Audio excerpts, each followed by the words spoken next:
Good day, everyone.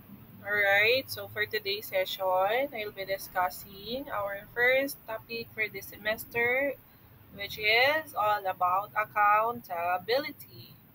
Okay, so for our learning objectives, at the end of the session, the students must be able to define accountability and explain its significance in cost control. Number two, identify the roles and responsibilities of individuals and departments in managing costs. And number three, explain how accountability contributes to effective budgeting and financial performance. So I'll start with the meaning or definition of accountability. So, in the context of cost control, it refers to the responsibility of individuals or departments within an organization to manage resources effectively and to monitor expenses and ensure that financial performance aligns with the budget and cost objectives. Okay? And another thing that we need to consider is the other definition when we say accountability. It is something to do with answerable for financial decisions, budget adherence, and cost saving measures to achieve operational efficiency. So, yung accountability class, mapapansin natin, it is something to do with the responsibility as well of the individual, or it can be a group of people inside the department. So, it is a trait or it can be a characteristic that a manager must possess, no? So, on the latter part of our discussion, we will discuss pa yung ibang roles, no, attributes of a manager. Pero itong accountability, ito yung top priority, no, or a requirement as well ng isang organization or any service, a food service uh, establishment. Okay? So,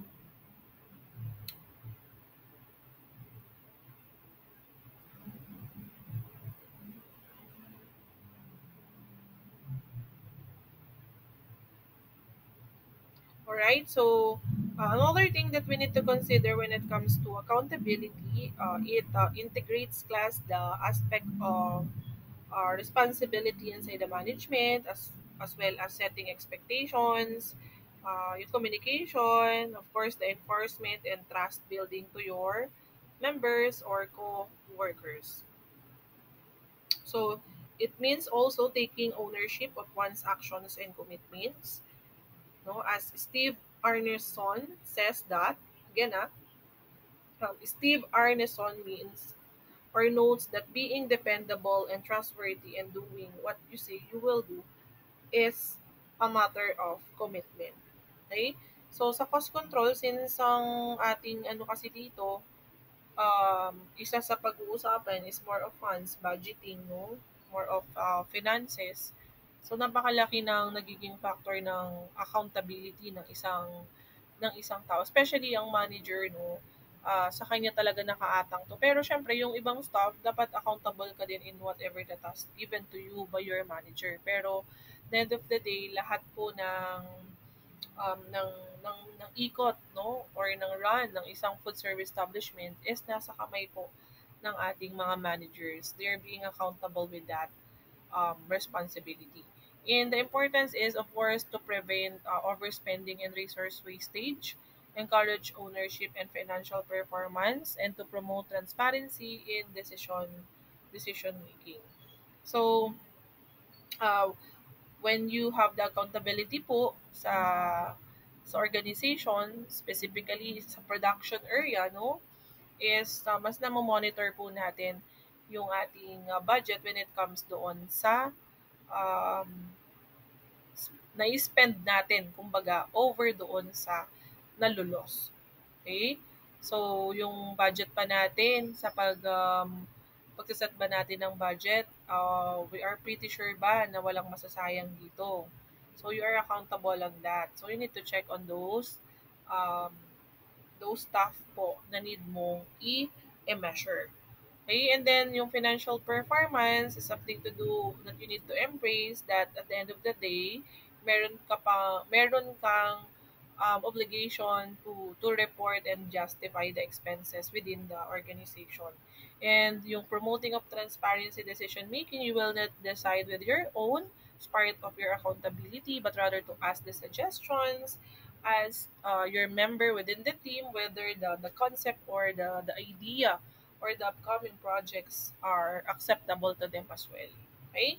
So you will explain to them everything. And if they have some um, suggestions, no, you need to collate on that and evaluate whether yung kanilang mga suggestions is makakatulong ba, okay, sa inyong plano. Okay? And also, there are areas where accountability is crucial, which is extremely needed po ito, which is the budget and planning and approval, wherein the managers must justify expenditures and align them with organizational goals, no?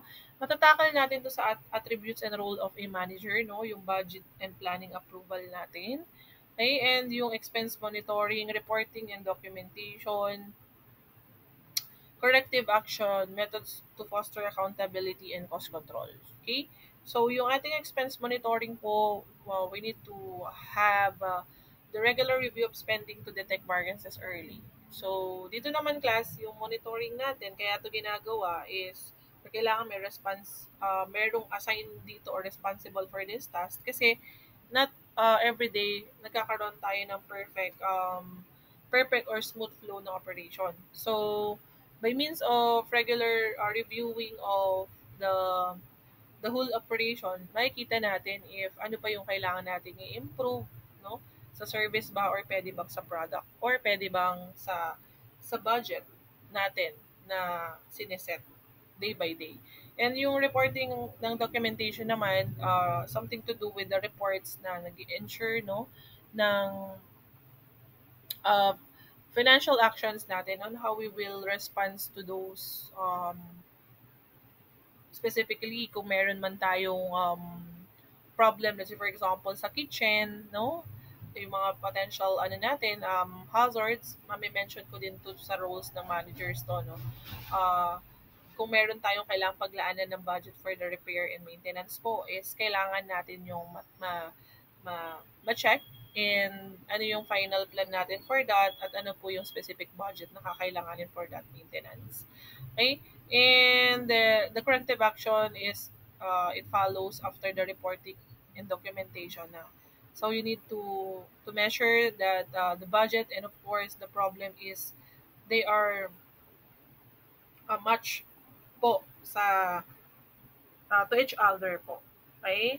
Which means yung pagre-repair halimbawa ng sink, if it will cost 20,000 po for the repair and maintenance, kailangan po natin siyang ma-justify na yun po yung kailangan pera na kailangan ilabas. So what are the how much will be the labor cost, sino yung gagawa, ano po yung mga materyales na kakailanganin sa pag-maintain ng sink. So kailangan natin siyang isama po doon sa ating corrective measures po.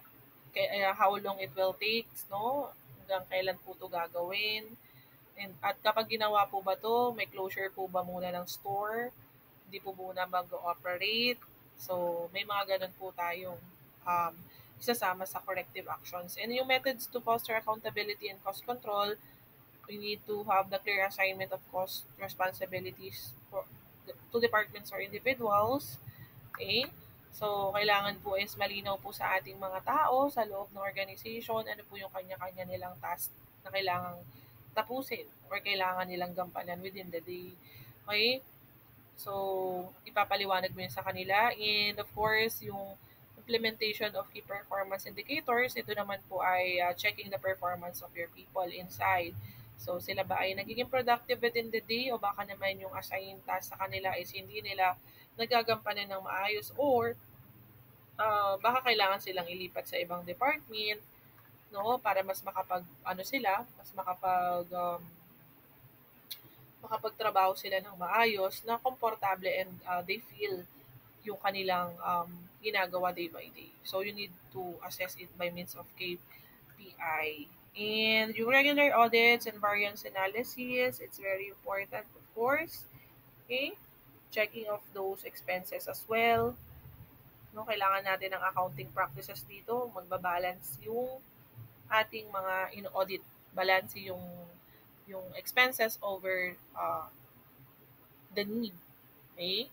And training and awareness programs on financial responsibility is also included to foster accountability and cost control. Okay? For such as trainings and seminars po no sa mga staff, individual or per department in order to improve more no sa pag-keep ng records po ng ating um, finances, expenses po sa loob ng organization. And also, it includes the responsibilities of individuals or departments in managing costs. So, effective cost control requires clear responsibilities assigned to individuals and departments to ensure financial discipline and operational efficiency. So, as I mentioned earlier, yung responsibilities po natin is nagiging factor po yan for the success and um, prosperous business operation. So, mauuna po talaga yung yung mga tao, no, saan mo ba talaga sila dapat ilagay in order to complete the task or in order to perform well. So, mas nagiging effective po sila once master po nila or doon po sila sa expertise po nila na gagawin. So, for example, ang expertise ng empleyado mo or ng tao mo is sa paggawa ng more of or producing different drinks, okay, or beverage. And then the other staff mo naman is ang expertise niya is more of sa pizza. So, kailangan po yung maging ma-communicate sa kanila, no, yung assignment nila para mas makapag-perform po sila ng not just effective but they are happy. Okay, kasi naniniwala ako na if that person is very happy sa kanyang ginagawa, mas more than to effectiveness po ang kanilang kayang i-perform eh. Okay? More than that, yung output na pwede nilang ma-contribute po sa company. So, we need to check on that responsibility, not just because maraming naka-open kasing responsibility, bato mo kay ganyan, bigay mo kay ganyan. Mamaya, they're not into pala dun sa binibigay mo. So, you need to be clear on that. At kapag sinabi nilang hindi to sa akin, okay, baka pwedeng iba na lang ang ilagay mo. So, we need to admit that na kailangan nating ibigay sa iba. Kasi kaakibat din po nito yung financial discipline natin. Mamaya, nilagay mong tao dyan dahil uh, no choice, wala tayong, kumbaga, in need na. Okay? Sa inventory siya, halimbawa, hindi pala niya alam kung paano yung pag-inventory talaga kahit na sabihin natin na madali lang gawin. But if he or she is not into the inventory po, so syempre baka magkamali ng mga ng checklist diyan, no? Syempre it will cost also the budget, no? Inventory kailangan daw ng ganitong raw materials pero hindi naman pala. So binili natin, nagkamali tuloy siya ng report, no? Hindi pala need pero naisama sa budgeting. Simply because he or she is not knowledgeable or not into that pag-inventory. So that is my example po sa inyo. And another po is budget planning and allocation. So isa-isahin ko lang to sa inyo. Yung budget planning and allocation, it includes the tasks like prepare realistic budgets aligned with the organizational goals. You need to justify planned expenses and ensure resource allocation is efficient. Forecast potential cost changes due to market or operational conditions. So ito po yung tatlong bagay na to na kailangan nyo pong matutunan as part of the accountability po ng individual or per department. Okay? So, there are times na you need to monitor also the tracking of expenses, which includes record actual expenditures against the budget, identify variances over or underspending in their causes, and implement corrective measures immediate when deviation occurs. And another is the resource utilization.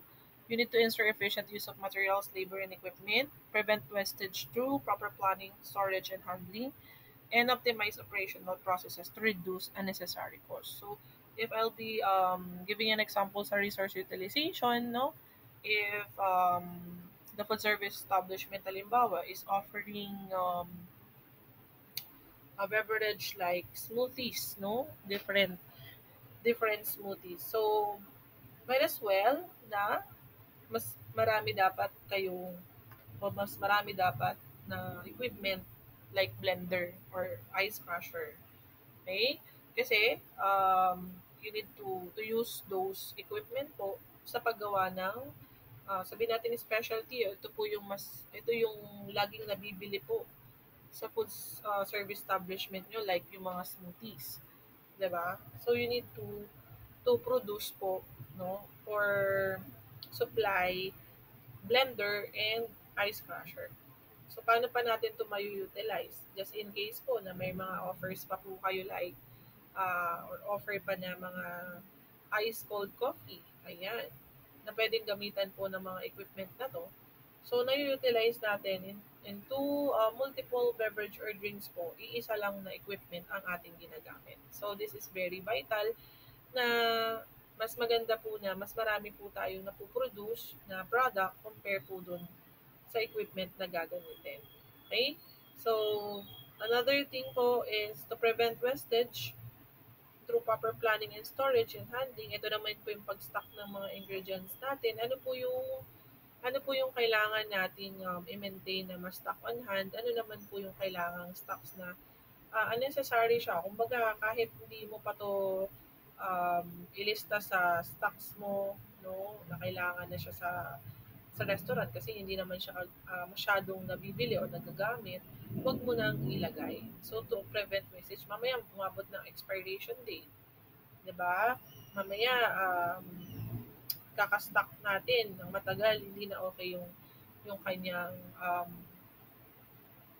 appearance, no, or texture. Halimbawa, yung mga powdered drink, no, pag mas matagal nakastock mo over years, naninigas, diba? Yung mga juice, yan. So, you need to check on that. So, just to store and proper handling lang po din. At the same time, kung kayo po ay mag-store ng maraming stocks, kailangan maayos po yung um, first in, first out, kumbaga. Mag-open ka ng bagong ingredients, kung ano po yung unang dumating. Okay? At kung ano po yung huling dadating na supplies, yun hindi po yung huling mong bubuksan. Hindi yung kung ano lang yung magustuhan mong i-open. Okay? So, for a proper handling na din. Okay? And another thing that you need to consider po sa accountability is how accountability contributes to effective budgeting and financial performance. So, this reduces careless spending and encourage proper justification for budget requests. Okay? So, the more po tayo na meron tayong um, budget plan, we are setting the budget po within the organization po. So, ang nagiging contribution ng accountability sa atin, again, accountability is a characteristic po. Okay? So, mas nagiging maayos po yung ating um, operation or services. So, mas nagle-lessen tayo dun sa sinasabing yung careless spending na anytime niisip mo yung within needs ba or needs ni food service establishment over doon sa mga unnecessary need. May mga unnecessary need din kasi tayo eh. Kumbaga, pwedeng meron to, pwedeng wala. Pero ano ba yung mga priorities natin? So, yun po yung dapat nating makita. So, kung priority natin is to earn profit, also you need to check ano ba yung mga best-selling products natin sa loob ng food service establishment. Hindi dapat yung marami tayong stocks. Ano naman yung mga hindi masyadong nagagalaw, hindi masyadong namumove, eh, huwag ka masyadong mag-stock ng gano'n, ng mga ingredients. Or another po is careless spending din is um, for example, may mga need i-repair sa kitchen. Okay? So check mo muna baka pwede pa munang gawa ng paraan pansamantala na hindi tayo magbabayad ng masyadong mataas na labor sa ibang natin, contact, no? Baka simple lang naman yung problem, maliit na tulo lang halimbawa sa lababo, baka pwedeng pansamantala, no? Temporary lang naman. Baka pwede lang muna siyang takpan. Kasi kapag tayo po ay nagpagawa ng kabuang lababo na, sample lang natin yon is wala pa palang enough budget for that, baka magkaroon po tayo ng problem when it comes sa ating financial performance. Okay, so you need to be accountable on checking those things. And past performance is reviewed and lessons are applied to create more accurate future budget. So regular review is the key class, no? Um, Successful man o nagkaroon man ng problem monthly, yearly, you need to check on those past performances po. Okay? Para mas maging ano tayo, creative tayo sa pag-forecast po ng future budgets natin. Kung naging magastos this month, o mas naging ano tayo, kinulang tayo ng budget this month dahil naging maraming gastos ang food service establishment for whatever reason it is, i-check and balance natin the next month. Dapat medyo mabawasan yung expenses. Okay? Mas malaki ang maging profit over expenses. Ganun lang yun. Okay? And then anything po na i-consider pa natin is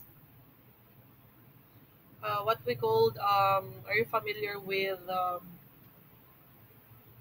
forecasting? Ayun, i-highlight ko lang yung forecasting.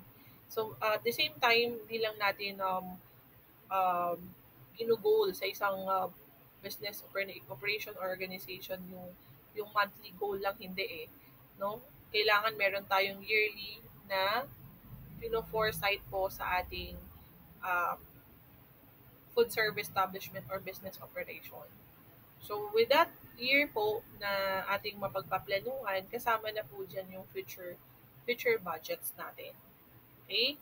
So, ipa-perform na lang natin siya by means of reviewing, checking it all the time kung nami-meet ba yung expectations, no? Nagagawa ba ng kabuuang staff and even it can be individual or department yung task, no? So that we can monitor clearly po if ang ating uh, future forecasting po is pwedeng maging posible. Okay, halimbawa, ang napo-forecast ninyo is, halimbawa, for 3 months, uh, may mga new rollout na rin kayo ng bagong products to offer to the customers, no? So, ano ba, kaya bang mag-offer ng mga bagong product? Kakayanin na ba? Ganun na ba katao sa ating restaurant halimbawa, no? Ganun na ba kadami yung nagpapatronage? Okay? Kasi kung hindi pa, you cannot plan for 3 months, ganun kabilis na mag-roll out ka ng bagong product. Okay? Kasi wala kang magiging customer. So, pero kung maging customer ka na, syempre, technically po, mas mabilis tayong mas makakabenta. So, that is part also of how it is being effective. Kasi halos lahat po ng pwedeng maging performance po ng business is nakikita natin by means of accountability. So I hope and pray po na nakuha natin yung pinaka-focus po ng topic about accountability. Actually, even this is just a simple characteristic or trait, ang hirap po nitong i-practice po, no, sa mga food service operation, no? Kasi hindi mawawala po kasi dito yung tinatawag nating, kasi accountable ka dito, yung nagkakaroon na ng selfish na attitude yung ibang nakakasama sometimes, no?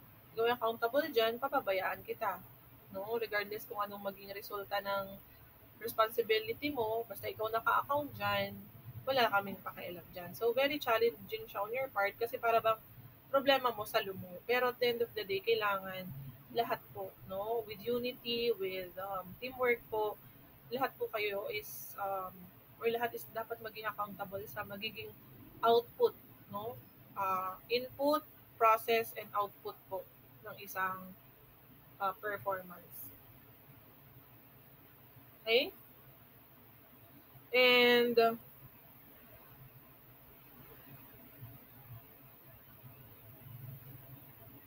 I want you to leave the quotation, no, which is connected with this one, that when team members personally connect, they're more likely to hold each other accountable and work collaboratively towards success. So kaya nga babalikan natin definition kanina, ang accountability, hindi lang pang individual but for the whole department or whole group. So they need to work on that. Okay? So Kailangan nilang i-goal that accountability more makes more desirable, and it gives excuse me, it gives and maintains also the improvement of the whole food service establishment.